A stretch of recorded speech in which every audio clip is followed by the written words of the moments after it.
Precioso Jesus,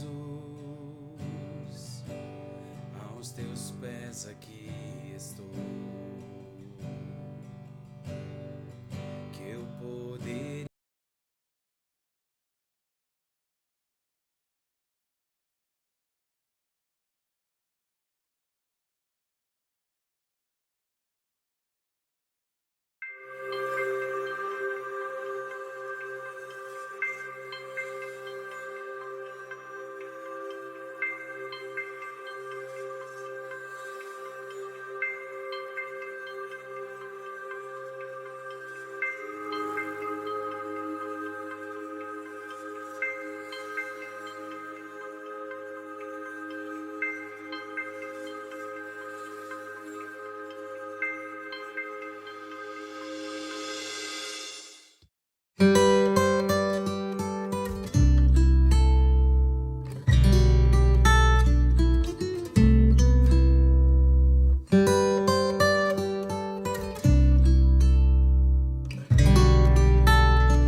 Olá, irmãos, graça e paz.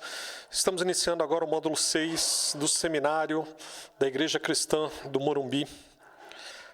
Matéria História da Igreja 2 com o professor Ignaldo de Souza. Serão 6 aulas e a avaliação ao final do curso será responder um questionário que vai abranger as 6 aulas. Esse questionário vai estar disponível para vocês desde a primeira aula. Vocês já conseguem acessar agora no link de materiais esse questionário para facilitar o acompanhamento de vocês, mas vocês devem entregar para o seu mentor ao final das 6 aulas ele totalmente respondido.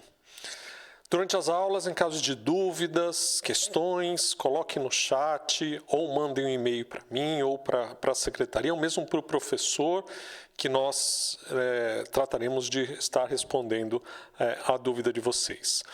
O seminário e essa matéria, História da Igreja, tem sido uma bênção e certamente a História da Igreja 2 será uma bênção para todos nós. Vamos lá, então? Que Deus nos abençoe. Vamos lá. Olá, estamos nós aqui para a nossa parte 2 da história da igreja. Nós tivemos aí uma caminhada anterior grande, desde o nascimento da igreja, ali no dia do Pentecostes, até o final da Idade Média. E agora nós vamos já entrar na segunda parte, onde nós vamos focar principalmente na Reforma Protestante, no surgimento da Igreja Protestante Evangélica e também na expansão dessa igreja aí pelo mundo, ok? Então, nós vamos caminhar dentro dessa direção aí. E já começando aqui, nós vamos fazer essa nossa longa caminhada, mas antes eu queria definir o que é a Reforma Protestante. Então, uma definição, ela é sempre o melhor momento de se começar, a melhor forma de se começar, né? Então, a Reforma Protestante foi um movimento ocorrido na Europa. Então, a localização onde ela nasce é muito importante. A Reforma Protestante nasceu na Europa, no século XVI. Você provavelmente tem aí lembrança de que a Reforma Protestante, o marco histórico da Reforma Protestante é 1517, tá? Onde ela ocorre? Dentro da Igreja Católica. Por quê? A gente vai dizer isso. Você já tinha nessa época, como você aprendeu, a Igreja Católica Apostólica Romana, e você já tinha também a Igreja Ortodoxa Grega. A Reforma ela é um rompimento com a Igreja Católica Apostólica Romana. Então, ela sai da Igreja Romana.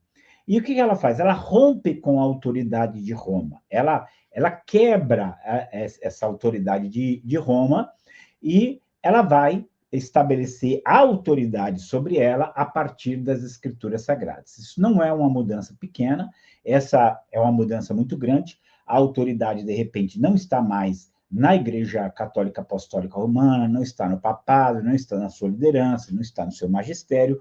A autoridade da Igreja, ela vem das Escrituras Sagradas, né? É muito interessante aqui, mas eu quero mencionar que em Atos 20, 32, quando o apóstolo Paulo faz o seu discurso para a liderança, uma das coisas que ele fala ali, ele fala assim: eu vos confio a Deus, eu vos entrego a Deus, eu vos coloco sobre a autoridade de Deus e da palavra da sua graça, né? Então você veja que a palavra aqui ela é colocada como quem vai guiar e reger toda a igreja, toda a liderança. E não o contrário, porque vocês sabem que a grande diferença com a Igreja Católica é que na Igreja Católica não é a palavra que rege a igreja, é a Igreja Católica que rege a palavra, ou seja, a revelação de Deus está abaixo da igreja. Então, isso faz toda a diferença. E a Reforma Protestante, como nós vamos ver entre os seus princípios aí, sola escritura, a escritura ela é a autoridade final para questões de fé e de prática, tá? Então, aqui só para a gente precisa dessa definição para poder continuar andando. Mas aí nós vamos trabalhar com os antecedentes da reforma. Ou seja, e aqui eu quero frisar muito isso, nós estamos falando de um movimento. Embora nós tenhamos uma data específica para isso, que é 31 de outubro de 1517, no dia em que Martinho Lutero vai até ali, na porta do castelo de Wittenberg, e coloca ali as suas 95 teses, chamando defensores da venda de indulgência para o debate, isso deu origem, ou melhor, a gente pode dizer assim, essa foi a data adotada, o momento adotado, o gesto adotado para estabelecer o começo da Reforma Protestante. Mas, na verdade, a Reforma Protestante é algo muito mais amplo que não pode ser simplesmente colocado como este momento. Eu até diria assim, eu faço muito essa comparação, e você vai ver aqui com as coisas que nós vamos colocar, de que o Lutero, o que ele fez foi riscar o fósforo, ele riscou o fósforo. Já estava lá toda a pólvora no chão espalhada, as ideias que vão compor a reforma já vinha, e eu vou arriscar aqui falar, né, dessa forma, havia séculos que aquelas ideias vinham se desenvolvendo, aquelas ideias vinham se projetando, até que Lutero riscou o fósforo naquele dia 31 de outubro de 1517, ao meio-dia, e aquilo, então, vai disparar o gatilho, e a Reforma Protestante vai cada vez se tornar uma realidade mais visível, que até então ela corria aí pelos bastidores. Tá? Mas vamos lá, vamos ver os antecedentes da Reforma agora. Eu amo essa frase do Eric Kahler, no livro Que es la História, né? É um livro que eu já li, no mínimo, 5 vezes. Eu amo esse livro. Mas ele escreve o seguinte: não há erupção cataclísmica na história que não haja crescido subterraneamente, durante longo tempo, em etapas bem conhecidas e discerníveis. O que ele quer dizer com isso? Porque tudo que acontece na história não acontece do dia para a noite. Há um processo anterior que vai desembocar em um clímax. E aí, esse clímax ele é notado, mesmo que todo o processo anterior não tenha sido notado. Então, não há erupção cataclísmica na história que não haja crescido subterraneamente durante longo tempo, em etapas bem conhecidas e discerníveis. Então, você veja bem, né? Eu cito muito como exemplo aquilo que aconteceu em 2001, no dia 11 de setembro. 11 de setembro de 2001 foi quando os aviões se chocaram ali com o Watchtowers, é isso, né? Só aqui porque a gente já vai, né? Watchtower Center, né? Ali em Nova York, derrubou as 2 torres, né? As 2 torres caíram, e aquilo foi... não, perdão, já errei o nome aqui, é porque eu estou confundindo com a Torre de Vigia, que é outra coisa. Mas vamos prosseguir aqui a aula, depois a gente lembra o World Trade Center, pronto, agora lembrei, o World Trade Center ali, quando cai em 11 de setembro de 2001. É óbvio que aquilo não foi uma coisa que começou ali, não é óbvio que aquilo foi uma decisão, digamos assim, instantânea daqueles pilotos, não, aquilo é um processo longo, que tem a sua raiz, no mínimo, nas cruzadas, e que, se for pensar, até mesmo antes das cruzadas, no próprio nascimento do islamismo, aquilo já estava presente.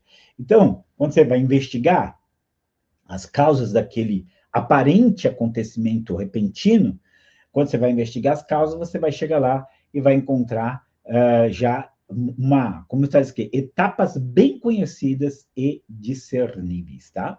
Mas vamos lá, vamos continuar aqui algumas frases interessantes. Aqui, antes da reforma, alguém disse assim, que era o inquisidor Henrique Institores. Ele diz assim: o mundo inteiro clama e pede um concílio, mas não há poder humano que, por meio de um concílio, possa reformar a igreja. Um outro modo que nos é desconhecido, ainda que esteja já à porta, servirá ao Altíssimo para conduzir a igreja ao seu estado primeiro. Então, você veja que isso aqui é uma frase falada muitos anos antes da reforma.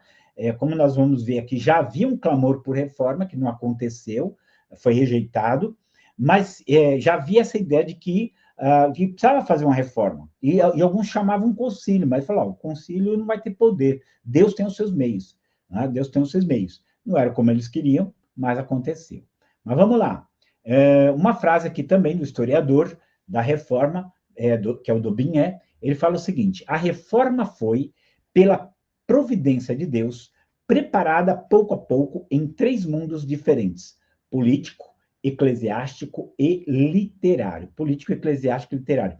Você veja bem que a reforma é algo que trouxe uma mudança muito profunda para o mundo, né? Muito profunda para o mundo.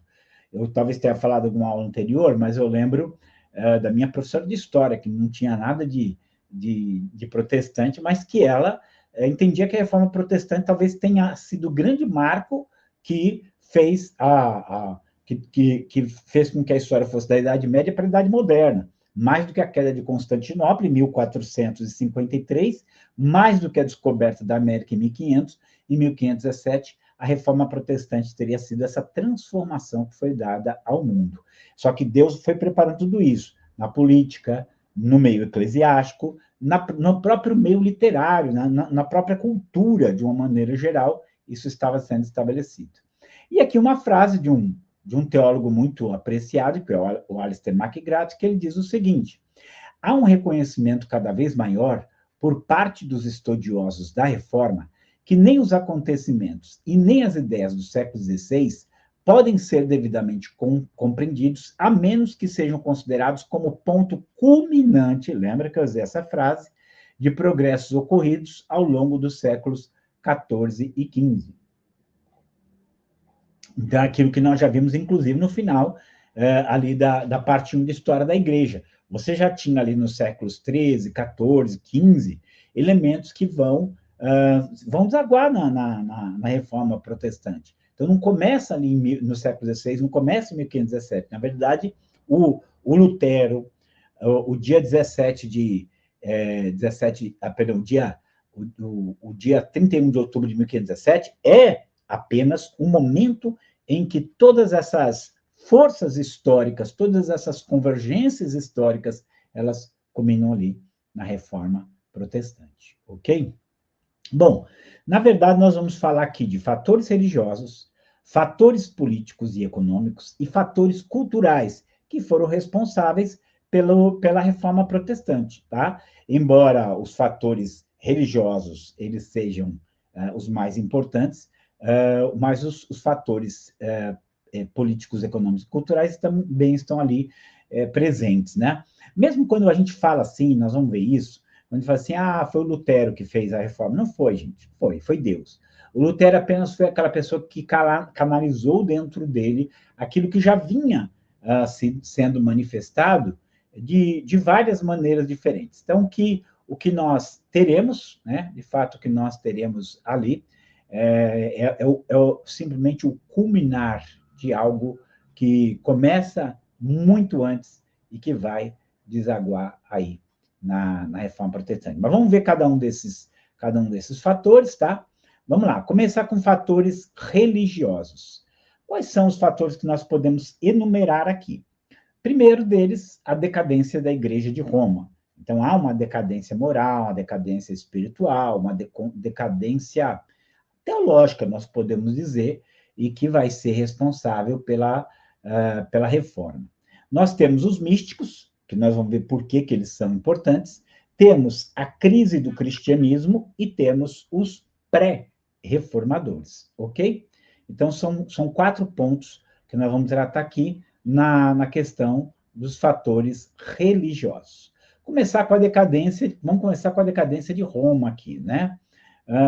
Roma, gente, ela começa a entrar num processo em que ela vai perdendo credibilidade por várias razões, tá? Aqui estão apenas algumas. A primeira delas é aquilo que foi conhecido na história do catolicismo como o cativeiro babilônico do papado. O que é o cativeiro babilônico do papado? É uma referência ao cativeiro babilônico que aconteceu com os judeus, quando eles são tirados da sua terra por Nabucodonosor, por volta de 605 a.C., são levados para a Babilônia e lá eles permanecem por 70 anos. Então, os judeus permanecem 70 anos longe da sua terra. O templo foi destruído, Jerusalém foi destruído, e eles passam 70 anos longe. Também o Papa, que deveria estar, segundo as crenças da época, em Roma, ele, na verdade, estava na cidade de Avignon, na França. O que aconteceu? os franceses sequestraram o Papa e levaram para lá. E mesmo depois que vem paz entre a França e o papado, o Papa continua lá em Avignon, que estava muito confortável para ele. Mas naquela época, gente, essa atitude do Papa foi visto como algo muito negativo, como uma covardia, como uma acomodação, porque na mente deles o trono do pontífice, do vicarius Dei, né, do substituto de Cristo, tinha que ser Roma e não Avignon. Então houve aí muitas críticas. Eu lembro até de uma líder, não vou falar santa porque isso é uma designação deles, se eu não me engano, Catarina de Siena, que mandou o Papa tomar vergonha e voltar para Roma, né? Para nós não significaria nada hoje, até porque o papado não significa nada, é uma mera invenção histórica do catolicismo. Mas na época, isso teve um peso muito grande. Segundo, digamos assim, golpe no papado, foi aquilo que foi conhecido como o Grande Cisma. Porque quando o Papa morre lá em Avignon, 3 papas eles se levantam para dizer que eles agora eram os novos papas. Então, se levanta um papa, um bispo, né, se levanta em Roma, diz que ele é o novo papa, outro bispo se levanta em Avignon, diz que ele é o novo papa, e mais um outro se levanta e diz que ele é o novo papa. Só que agora você tinha 3 papas, para nós, como eu disse, também não significaria nada. Mas vamos lembrar que quem não obedecesse o papa, ele corria o risco de excomunhão, ele corria o risco de perder sua salvação. E aí como é que ficava? Um papa dizia que ele era o papa e que o outro era falso e que se alguém obedecesse o outro, ia ser excomungado. O outro dizia a mesma coisa e o outro dizia a mesma coisa. Como que vai resolver esse problema? E aí é quando vai acontecer mais um concílio em Colônia, na Alemanha, e decidem que nenhum desses 3 papas é o verdadeiro papa, mas eles então estabelecem quem seria o próximo papa. Bom, a gente resolveu o problema, os ânimos se esfriaram, você tinha um papa agora, mas isso lançou muitas dúvidas de onde vinha a autoridade. Vinha do papa ou dos concílios? Agora nós tivemos aí uma situação em que você não tinha nem como ser salvo, porque se dependia de obediência ao papa, você tinha 3 diferentes se contradizendo, como é que a coisa ia ficar? Então, esse grande cisma, ele foi uma complicação muito grande. Você tinha a decadência moral. A decadência moral era muito grande em todos os níveis, tá, gente? Você tinha em Roma bordéis que eram só para bispos. Você tinha bordéis que eram só para monges. Você tinha muita imoralidade no seio da igreja. Você teve papas que foram verdadeiros monstros morais terríveis, né? Então, tudo isso vai trazendo descrédito para a igreja. E no meio disso, você começa a ter vozes que estão pedindo que haja uma reforma, mas essa reforma ela é rejeitada. Então, a rejeição da reforma vai criar cada vez mais uma insatisfação, uma revolta contra tudo como estava, e não via a igreja tomar uma atitude para mudar isso. Então, tudo isso aqui é a decadência da igreja romana. E aí você tem os místicos, gente. Por que os místicos eles foram tão importantes? Nós temos 3 nomes aí, tá? Mestre Eckhart, Irmãos da Vida Comum e a Teologia Germânica. Por que o místico ele foi tão impactante nessa época? Essa forma de relacionamento com Deus. Porque até então, gente, a Igreja Católica ela foi terceirizando o relacionamento com Deus. Tudo que você precisava de perdão, tudo que você precisava de crescimento na graça, você só conseguia isso através da igreja, através daquilo que era chamado de sacramentos. O batismo, a Eucaristia, a confissão auricular, a crisma, a extrema-unção, tudo isso era necessário para que a pessoa pudesse estar com a sua vida em ordem com Deus. Os místicos, embora hoje a palavra místico tenha uma conotação negativa, né? Evoca muito a ideia do misticismo oriental, não bíblico, mas o místico era aquela pessoa, era um devoto, era uma pessoa que tinha uma relação direta com Deus. Então, os místicos, eles vão cobrar muito esse relacionamento direto com Deus, vai cobrar mais do que uma vida participando dos ritos, participando dos sacramentos, é cobrar uma real vida com Deus. Então, isso começa a mudar a forma como as pessoas se relacionavam com Deus. Agora não precisa mais da igreja. Eu mesmo consigo falar com Deus, ouvir Deus, ter o perdão de Deus, e isso começa a ficar muito complicado. Os místicos têm que pensar que eles foram abraçados pela igreja, mas eles deixaram algumas marcas que muitas vezes eles não gostaram, né? Então eu vou falar desses três aqui, embora é muito mais do que isso, tá? Foram muito mais do que esses, mas Mestre Eckhart, Irmãos da Vida Comum, Teologia Germânica, vão ter um impacto muito grande nessa visão que, não vou dizer que dispensa a igreja, mas que coloca o homem em contato direto com Deus. Aqui algumas frases do mestre Eckhart, para a gente conhecer as ideias dele, né? Era um místico alemão. Por que ir tão longe quando o Senhor pode ser encontrado tão mais perto? Ao ver os peregrinos para Jerusalém e pelo caminho de Compostela, foi isso que ele disse. Ou seja, ele estava defendendo um cristianismo de relacionamento com Deus, com o Senhor, muito mais do que meras peregrinações espirituais. Então, tudo isso vai ter peso. A verdade não precisa de intermediários. Olha aqui, gente. O que você tem dentro da diferença entre a Igreja Católica e o Protestantismo? No Protestantismo, você lê a Bíblia e o que você entender, você vive aquilo. No catolicismo, não. Você tem que seguir a interpretação dos magistérios. Então, começa a ficar a coisa complicada. Essa frase dele é bem significativa. A verdade não precisa de intermediários. Agora, veja bem se essa frase dele aqui não é a graça, que vai ser depois um dos pontos centrais da reforma. A graça não é dada em troca de obras realizadas, nem como permuta de oferendas. Então, ele está falando aqui que o relacionamento com Deus é baseado na graça, é gratuito, né? Não é obra que eu realizei e eu vou mostrar. Então, você vê que o peso disso aqui é uma coisa muito grande. E aqui só um pouquinho sobre os Irmãos da Vida Comum. Ordem fundada por Gerhard Gruth. Em princípio, esta ordem não tinha por objetivo a vida em clausura. Pelo contrário, buscava servir a Deus na vida comum e imitar Cristo em tudo. Deram origem ao movimento conhecido como Devote Moderna. Essa organização enfatizava a educação da juventude e estabeleceu muitas escolas. Ocupavam-se de muitas obras sociais. Tiveram grande influência na vida de Erasmo de Roterdã, que nós vamos conhecer, e Lutero. O livro Imitação de Cristo, atribuído a Thomas de Kempis, é um grande clássico devocional cristão. Então, vocês estão vendo aí que era uma ordem, mas eles não queriam essa vida mais enclausurada, mais fechada, que geralmente os monges tinham. Eles queriam uma vida comum, mas ao mesmo tempo consagrada a Deus. Então, eles vão trabalhar muito isso. E eles vão dar origem a essa devoção moderna. Você sabe que no começo a Igreja Católica até os apoiou, porque eles eram muito educadores, né? Então isso ajudava bastante.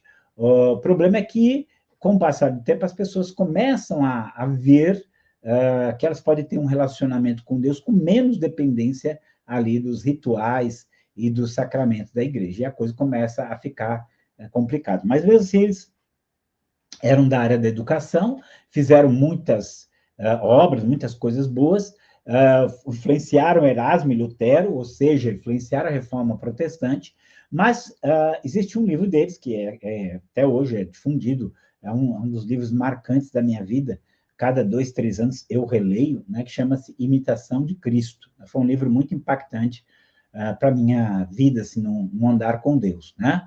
Então, Imitação de Cristo é um livro que teve a sua origem dentro dos Irmãos da Vida Comum, provavelmente de autoria de Thomas de Kempis, tá? E, por fim, gente, a Teologia Germânica, que é uma obra, é um livro, né? Foi publicado no século XIV, com um autor desconhecido. São escritos morais e práticos, promovendo o crescimento espiritual, seguindo o exemplo de Jesus e recomendando o caminho médio entre uma vida ativa e contemplativa. Assemelha-se, nesse sentido, ao Irmãos da Vida Comum. Pode ser descrita como um misticismo prático. Foi publicada a primeira vez em 1516 e em 1518, Martinho Lutero fez uma edição completa e lhe deu o título que a tornou famosa. No século XVI foram publicadas 20 edições. Então, por aqui você já consegue ver a influência da teologia germânica. Então, você vê aqui que, por um lado, você tem uma igreja que toma para si a única que pode intermediar entre Deus e os homens, com ritos e sacramentos.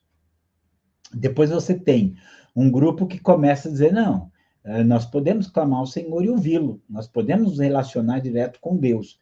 Isso já começa a despertar nos corações uma atitude muito forte. E aí você tinha uma decadência, uma crise geral no cristianismo. Veja só, primeiro você tinha as relíquias. O que eram as relíquias? Elas eram pedaços de qualquer coisa sagrada. Pedaço de gente, osso, madeira, ferro. Você tinha ali os pregos que firmaram Jesus na cruz, pedaços da madeira da cruz, que se juntasse tudo, dava para construir a Arca de Noé. Aí tinha umas relíquias bem esdrúxulas, bem estranhas mesmo, tipo cabeça de João Batista. Tinha o caso de ter 5 cabeças de João Batista, a gente, espalhada por toda a Europa, que as pessoas pagavam para ir ver, né? Então você tinha essa crendice, você tinha lugar que tinha o dedo do Espírito Santo, pena da asa do anjo Gabriel, leite materno da Virgem Maria, o hálito de Jesus, que José de Arimateia pegou num lenço, só para você ter uma ideia das loucuras que estavam lá. E todas essas relíquias, elas eram veneradas, elas eram adoradas, eles iam lá para tocar nelas, porque ia ter perdão, né? Isso é um problema. Aí você tinha a questão dos santos. Gente, falar até algo aqui para nossa instrução. Não há nenhum problema em aprender com Agostinho, não há nenhum problema em aprender com Jerônimo, não há nenhum problema aprender com esses que se chamam de santos, tá? Só não vai usar o mesmo termo. Porque eles eram geralmente tementes a Deus. Agora, no momento em que eles se tornam objetos de culto, você já está fazendo idolatria. Então, os santos eram muito comuns nesse período, inclusive, os santos eles tinham especificidades muito grandes, tipo, igual você tem hoje, né? Você tem o padroeiro disso, padroeiro daquilo outro, mas na época você tinha isso, mas também você tinha, assim, o santo que curava dor de cabeça, o santo que curava dor de dente, o santo que curava dor no pé, o santo que curava insônia.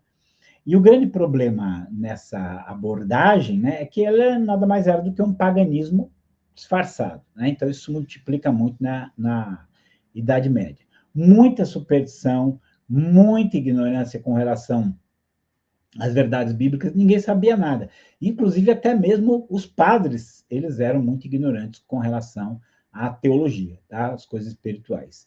E, por fim, venda de indulgências, que você sabe muito bem o que era venda de perdão. A pessoa ia lá, pagava um determinado valor e ganhava um certificado. Com esse certificado, ela tinha o perdão conforme estivesse descrito ali, inclusive para parentes que já morreram, né? Parentes que já morreram, você tinha isso ali. Vamos lembrar a famosa, não vamos ver isso aqui, né? Mas a famosa frase do vendedor de indulgências, né? O Tetzel, John Tetzel, que ele dizia, né? Quando a alma chegar no fundo da caixa, a moeda chegar no fundo da caixa, a alma vai sair do purgatório. Então, era uma extorsão muito grande que era feita ali, tá? Mas vamos lá, gente, que ainda tem mais uma coisa aqui. Mas eu queria pegar essa frase aqui, ó, que eu gosto dela. O catolicismo, no final da Idade Média, era em grande parte um culto dos vivos a serviço dos mortos. Por que isso aqui é importante? Porque era isso mesmo, gente. A indulgência normalmente era comprada para o morto, você fazia as missas em favor dos mortos, você fazia as peregrinações em favor dos mortos. Então, era um culto aos mortos que você tinha ali, mais do que realmente um aprendizado do Evangelho e de uma vida no Evangelho, né? Mas aqui, agora, nós vamos para os pré-reformadores. E os pré-reformadores, eles são essenciais para nós entendermos o que já estava em andamento. Alguns desses, como é o caso dos valdenses, o John Wycliffe e o John Hus, eles eram eles foram já mencionados na aula anterior, tá? Mas Jerônimo Savonarola, não, Erasmo também não, vou me deter um pouquinho mais neles. Mas veja só, aqui é válido para tudo que eu tenho falado de história até aqui. A lista aqui, ela seria uma lista infinita, de tantas pessoas que foram instrumentos para que a reforma protestante acontecesse, tá? O que nós temos aqui, o que normalmente nós usamos, é escolher alguns principais para poder nos ajudar a entender o que aconteceu. Mas só por esses aqui, você já vai ser capaz de enxergar que a reforma protestante ela não começa de modo nenhum ali em 1517, ela começa muito antes. 1517, digamos assim, é apenas a data que nós escolhemos como oficial para essa transformação que a igreja sofre, essa mudança muito grande que a igreja sofre, para poder continuar realizando os seus projetos, tá? Mas vamos lá. Vamos começar aqui. Aliás, vou começar aqui, deixa eu só voltar aqui, falando dos 3 primeiros, que depois eu vou pegar os 2 últimos e falar um pouquinho mais deles, ok? É um erro, aqui é uma frase do Alistair McGrath, que eu gosto muito, mas ele fala aqui, ó, é um erro crer que até a Reforma, o cristianismo só existiu sobre a forma católico-romana, e que foi só nessa ocasião em que uma parte da igreja tomou a forma de protestantismo. Não foi, gente. Eu vou até aqui, eu já vou dar um spoiler, porque eu quero muito que vocês assistam o filme do Lutero, tá? Inclusive indicado para a próxima aula. Mas quem quiser já assistir o filme do Lutero, isso vai ser muito útil para você compreender a história da igreja. O filme do Lutero, eu vou falar assim, eu vou fazer uma propaganda aqui boa, porque foi um dos que eu mais gostei, um dos filmes que eu mais gosto. Se tiver que ver de novo agora, eu vou sentar agora e ver. Eu já vi mais de 20 vezes, 30 vezes, porque eu passo para meus alunos, sempre amo aquele filme, né?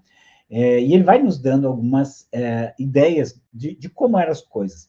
Para mim, que conheço a história da igreja, do aula de história da igreja, ver aquele filme assim, eu consigo detectar os detalhes em que ele é vivo para transmitir. Então, só um momento assim que quem for assistir já vai ver, o Lutero tem um guia espiritual que dentro do monasticismo isso era comum, né? Você tinha ali aquela pessoa que era o seu orientador espiritual, e ele tem o Staupitz. E em um momento o Staupitz está vendo o Lutero desesperado, e ele pergunta para o Lutero, Lutero, o que você quer, Lutero? O que você quer? E ele fala, eu quero um Deus que me ame, eu quero um Deus misericordioso. E aí o Staupitz vem, coloca um crucifixo na mão dele, que para nós não teria feito nenhum, mas para ele é o significado, e aí ele fala assim, diga a Cristo, eu sou teu, salvai-me, eu sou teu, salvai-me. O que o Staupitz está falando? Está falando a visão evangélica. Jesus é esse que vai me salvar.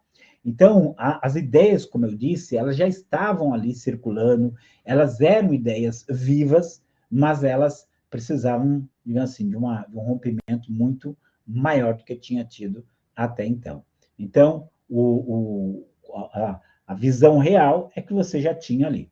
E eu citei na aula anterior, ou até melhor, na parte anterior da história da igreja, eu citei os valdenses.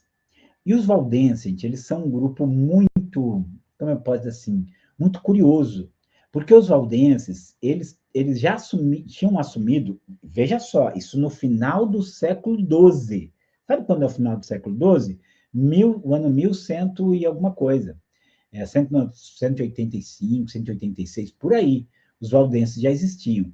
Ou seja, mais de 300 anos antes de Lutero, você já tinha que havia se separado da Igreja Católica, que havia assumido a Bíblia como regra de fé e prática, e que já está sofrendo profundamente por essa fé. Vale a pena você, eu citei aqui, entra lá no YouTube, vê um pouquinho sobre os valdenses, porque é maravilhoso, tá? Aliás, devia ter colocado pelo menos o livro dos valdenses aqui. Tem um livro recentemente lançado pelo... Fugiu agora o nome dele aqui. Magno... Você lembrar, fala aqui, mas o livro chama Os Valdenses, tá? Ele até é meu amigo no Facebook, e a gente tem alguma divergência com relação a Israel, mas ele é um bom autor, bom escritor, e Magno Paganelli, chama-se Os Valdenses. É um livro interessante de você ler, até para você conhecer, digamos assim, essa, essa corrente, tá? Dentro da Igreja Católica, muito antes da Reforma, já resistindo a muitas características do catolicismo romano. Então, isso aqui é muito interessante de você ir. Mas os valdenses, eles eram do sul de Lyon, do sul da França, eles se tornam esse grupo que vai crescendo, tá?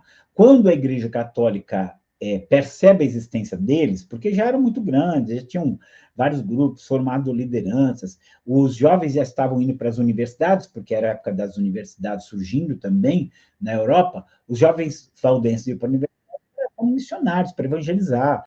Os valdenses, eles se autossustentavam, porque eles eram vendedores, então eles levavam porções das escrituras escondidas dentro da roupa, começava a divulgar a Bíblia. Lembre-se bem, numa época em que a Bíblia, você não podia ter a Bíblia ali. Então, os valdenses já levavam a Bíblia ali escondida dentro da roupa. Né? Foram perseguidos pela Inquisição, aliás, um dos grupos que a Inquisição foi fundada para perseguir era justamente os valdenses. Eles fizeram guarida lá no norte da Europa, da Itália. Veja bem que coisa, hein? Norte da Itália é onde os valdenses mais proliferaram. E tem uma história muito marcante, que é a história da caverna, que era a catedral deles, era uma caverna. E eles adoraram muito nessa caverna. E só que essa caverna foi a morte deles, porque eles foram encurralados ali. A caverna, além da entrada da frente, tinha abertura em cima, puseram fogo na entrada, jogaram fogo lá por cima e mataram homens, mulheres e crianças queimadas ali, entre uma das muitas mortes. Eu fiquei muito impactado quando um amigo meu, hoje missionário, estivemos juntos em Moçambique, e ele foi para a Itália, né? Eu falei assim, se eu fosse para a Itália, o lugar que eu gostaria de visitar era esse lugar dos valdenses.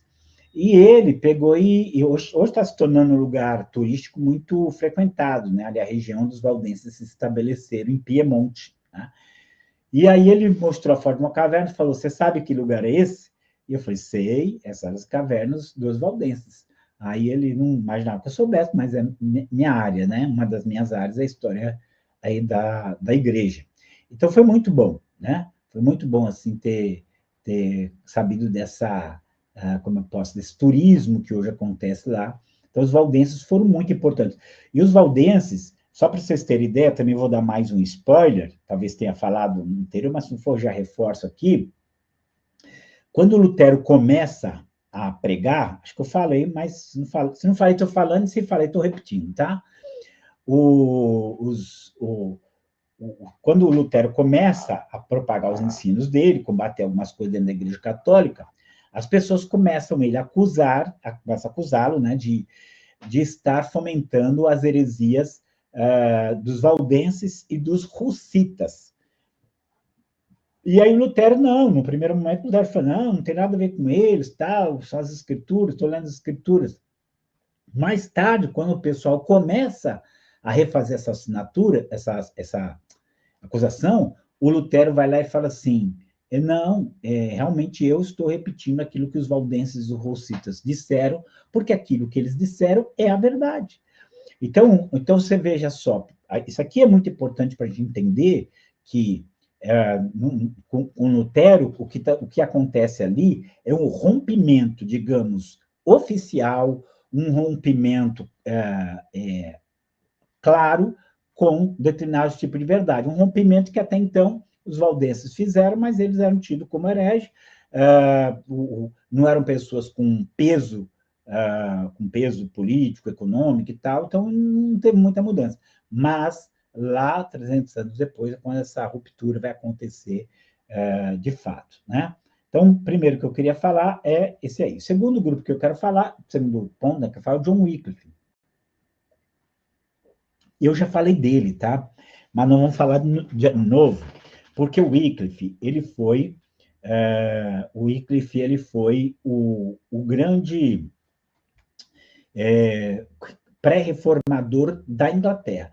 A Inglaterra, gente, ela desde o começo, ela não foi sempre conectada a Roma, não, tá? Só para vocês saberem, a gente não teve, entramos assim um pouquinho por alto, mas toda aquela região da Inglaterra, País de Gales, Escócia, Irlanda, Islândia, eles tiveram uma evangelização à parte de Roma, né? Tiveram ali uma evangelização um pouco diferente. Mas essa evangelização ali, ela se manteve afastada de Roma, criou-se uma igreja forte ali, influente ali, né? Não sei se vocês lembram, vou até mostrar aqui para vocês, que agora estou aqui já lendo, que é como os irlandeses salvaram a civilização, que é justamente por causa desse crescimento da igreja na Inglaterra e os irlandeses salvando toda a herança cultural da Europa ali. Essa igreja a da Inglaterra, ela permanece até mais ou menos o ano 1000 e pouco, distante de Roma, até que Roma consegue subjugá-la. Subjugou ali a igreja da Inglaterra. Então, a igreja da Inglaterra ela sempre foi independente. Claro que há um motivo geográfico, porque a Inglaterra está numa ilha afastada da Europa. Então, embora ela seja europeia, ela não está ali ligada, conectada como outros grupos no continente. E aí, quando mais ou menos ali por volta do século XIV, você tem o John Wycliffe lendo a Bíblia, traduzindo, inclusive, a Bíblia para o inglês, que vai ser um impacto muito grande contra o catolicismo. Lembre-se, vocês lembram, né, que a Bíblia só tinha em latim, só quem lia era a liderança, ninguém mais. Agora, o Wycliffe, ele vê a autoridade que a Bíblia tem, coloca a Bíblia no inglês, e ele faz uma série de acusações contra o Papa, contra a Igreja, contra a liderança. Ele faz acusações assim bem fortes. Ele não morre na mão da Inquisição. Vou falar assim, outra pessoa teria morrido facilmente, porque as coisas que ele falava contra o papado, contra a Igreja, eram terríveis. Mas ele teve protetores, né? Ele teve protetores que o impediram de ser morto. Então, ele vai morrer de morte natural, mas posteriormente, a Inquisição chega lá na Inglaterra, desenterra os ossos do John Wycliffe, queimam esses ossos e jogam as cinzas no rio como uma forma de amaldiçoá-lo. Essa é a questão. Agora, curioso, né? Porque como ele fez algo que na época não se fazia, que era traduzir a Bíblia para o inglês, hoje você tem, inclusive, organizações com o nome do Wycliffe, porque ele traduz a Bíblia. Então, organizações responsáveis pela tradução da Bíblia, elas acabam usando hoje o nome do Wycliffe, né? Só para você ter esse conhecimento aí. Então, John Wycliffe, ele cria também um grupo, nós vimos na aula anterior, chamado Lollardos. E os Lollardos, eles são os continuadores da sua obra. Então, eles são evangelistas que vão viajar não só pela Inglaterra, mas eles vão para outros lugares da Europa, levando a pregação da palavra de Deus. Né? Você é a força que a Bíblia tem. Tudo isso, gente, não aconteceu ainda a reforma protestante. Tudo isso aqui ainda são, digamos, pequenos vestígios de tudo, né? Mas vamos lá, vamos continuar aqui. Então, você tem aí o John Wycliffe, o John Hus, que era da região da Boêmia, ele também é influenciado pelo que o Wycliffe falou. Ele vai fazer diversos ataques também à Igreja Católica. Ele acaba sendo queimado, a Inquisição manda queimá-lo, então ele não consegue escapar disso, desse julgamento. Aí vou dar mais uma referência ao filme do Lutero, né? No filme do Lutero, quando o Lutero vai para e vai falar com a Inquisição, o eleitor dele, o príncipe dele, né, que era o Frederico, o sábio da Saxônia, tem que defendê-lo, porque sabe que ele corre risco de ser queimado, que foi o que aconteceu com o John Hus. Mas o John Hus foi queimado, mas ali se originou uma igreja que guardou os princípios já herdados ali do John Wycliffe. Então, a igreja russita, ela também vai ser esse movimento pré-protestante que vai dar muita ênfase. E aí, sobre os dois últimos, o Jerônimo de Savonarola, e o Erasmo de Roterdã. Eu só queria aqui... O Jerônimo, gente, ele foi um monge mesmo, e ele morreu dentro da Igreja Católica. Mas ele expôs algumas coisas que já demonstravam a influência da verdade bíblica, né? É isso que eu acho assim, interessante, né? Ele falou algumas coisas que tiveram um peso muito grande dentro da Reforma Protestante. E, embora morreu como católico, reverenciava tudo que o catolicismo reverencia, mas já começava a ter percepções diferentes, como essa aqui, ó. Dá só uma olhada nesse texto dele.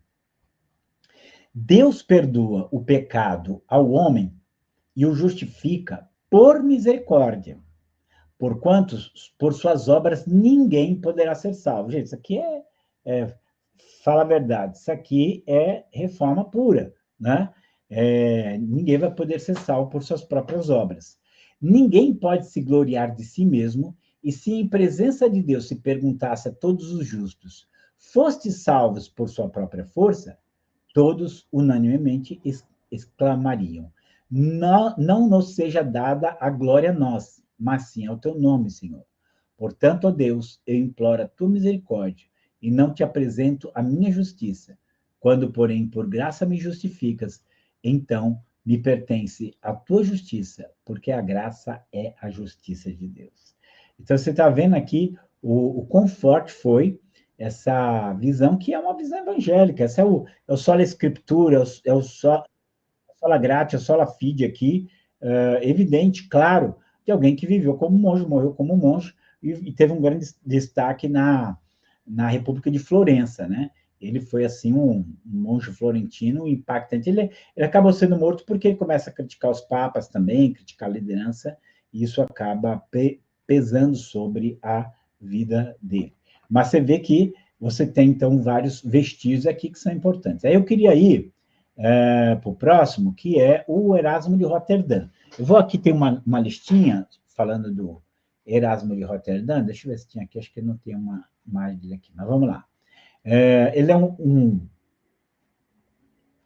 humanista neerlandês e teólogo, neerlandês que é dos Países Baixos, ali da região da Holanda. Ele também era monge agostiniano, igual o Agostinho, tá? Ou seja, ele era um monge. Tem uma frase dele que eu gosto muito, não vou pôr aqui, quando ele falava assim, quando tenho dinheiro, compro livros. Se sobra algum, eu compro comida e roupas. Então, parece eu, né? Esse amor que tem pelos livros é muito grande. E ele foi um dos grandes eruditos, um dos homens mais cultos, mais instruídos da sua época, né? E, como lembra que eu falei dos Irmãos da Vida Comum, ele estudou com os Irmãos da Vida Comum, ele já tem aquela raiz para um relacionamento direto com Deus, e ele vai escrever contra a Igreja Católica. Tem um livro dele muito famoso, que é o Elogio da Loucura, né? Que ele vai, de todo modo, assim, criticar, trazer uma crítica forte, uma crítica pesada contra o catolicismo romano. Está aqui o livro, né, Elogio da Loucura, que ele lança em 1509. Ele vai ser influenciado, gente, pela cultura do Renascimento. Nós já vamos ver como que essa influência dá, porque que essa influência dá, mas vamos lembrar que na época dele havia esse reflorescimento da cultura antiga, da cultura greco-romana, em que as pessoas estão buscando a origem, né, daquilo que eles acreditam, a origem das suas instituições.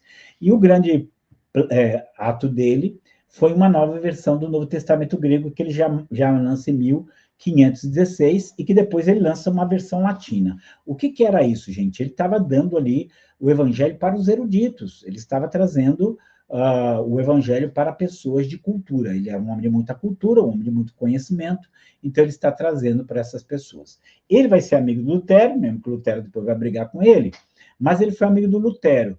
E essa amizade, com certeza, mesmo tendo sido rompida depois, ela gerou muitos frutos. Por que rompeu também? Ele não aderiu à reforma.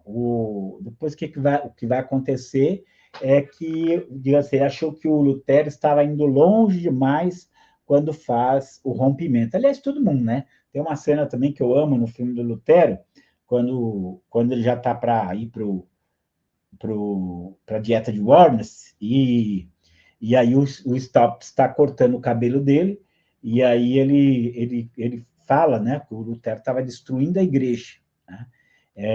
Talvez esse era o pensamento, eles tinham medo, né, do que ia acontecer depois, mas acaba havendo ali uma ruptura, ele não adere à reforma, mas mesmo assim a influência dele continua até hoje. Tanto que o livro dele, que é o Elogio da Loucura, você vai continuar achando, porque é um dos grandes clássicos do seu tempo. Aí aqui tem uma frase dele, gente, que eu acho maravilhosa, porque, veja bem, o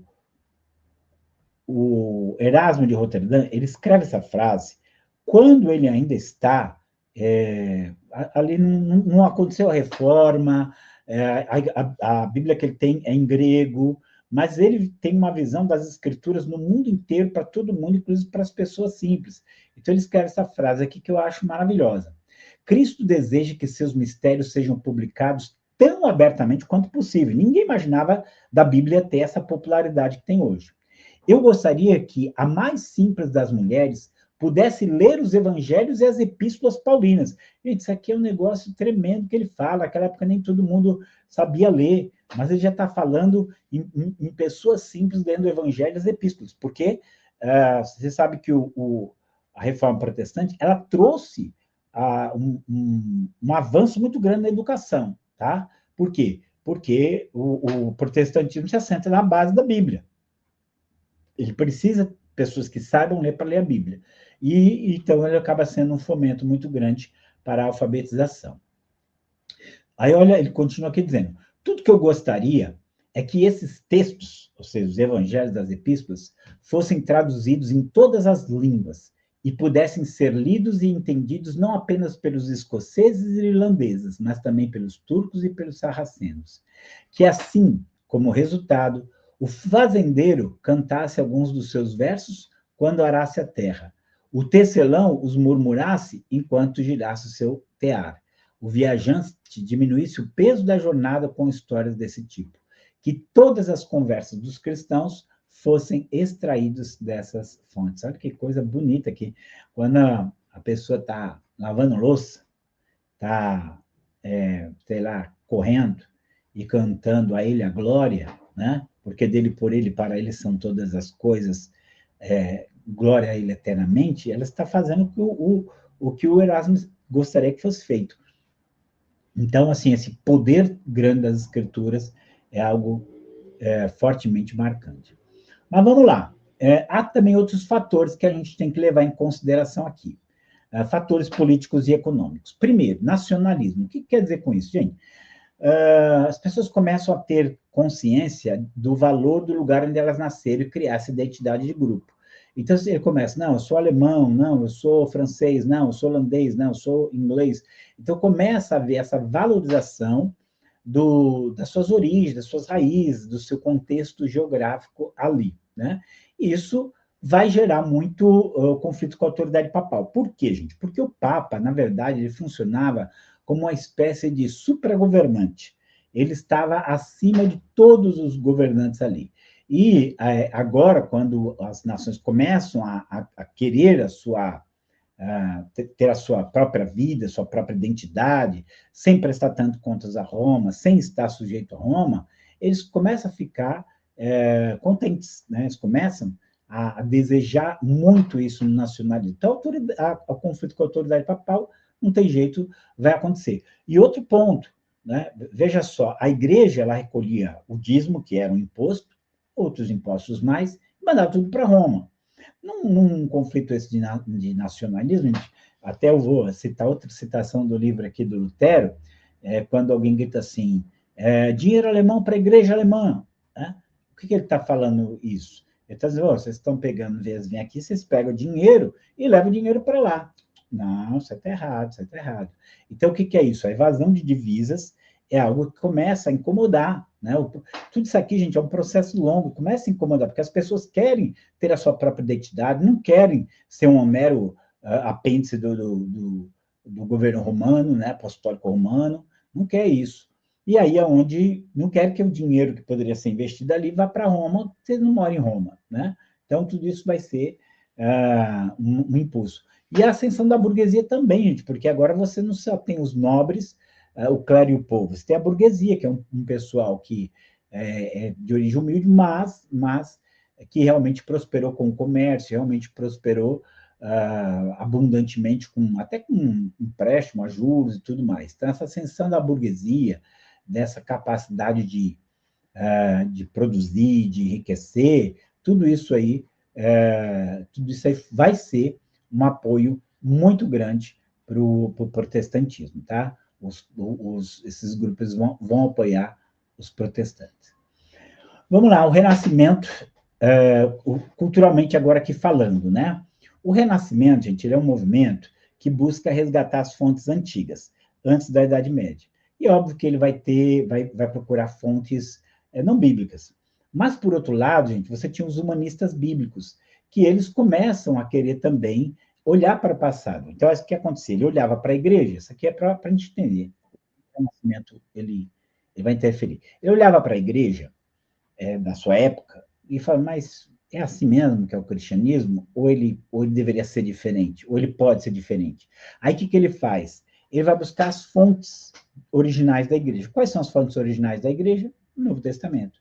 Quando ele começa a ler o Novo Testamento, aprender o que é o Novo Testamento, ele vai entendendo que muita coisa que tem hoje não era para ser, o que tinha no tempo dele, né? Não era para ser.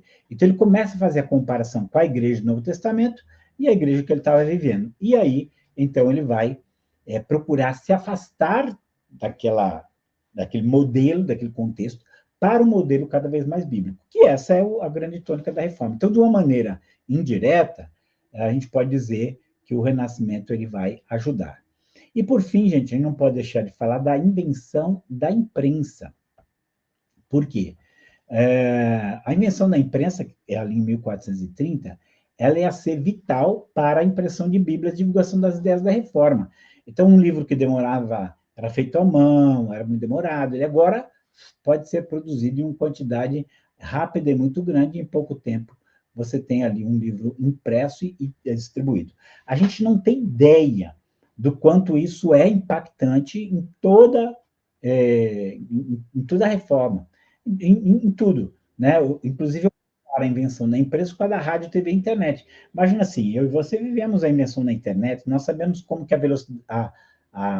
o conhecimento, a informação, ganhou velocidade com isso, assim, uma velocidade fantástica, tá? Nós sabemos disso aí.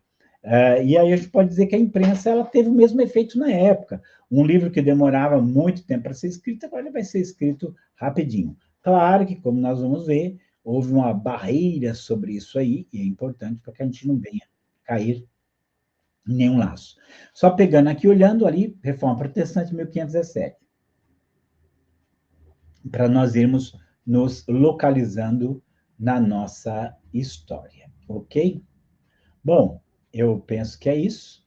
Está aqui inscreva-se já no meu canal Missão Atenas, e também aqui que é os meus contatos, caso vocês tenham alguma dúvida, está aí a Liberdade. E quem quiser visitar a loja Missão Atenas, ainda não tem uma obra, gente, mas só que uma conversa particular com ele. Eu não tenho uma obra específica da história da igreja. Tem muita coisa escrita para cursos que eu escrevi, né?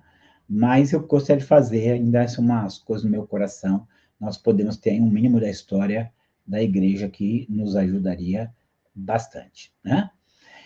Então, tá bom, até aqui. Eu quero agradecer vocês. Tivemos aí um passeio. Na próxima aula, nós entraremos efetivamente na Reforma Protestante, ou aquilo que Martin Lutero vai ser esse grande instrumento. Deus abençoe vocês e até a próxima aula. Precioso Jesus.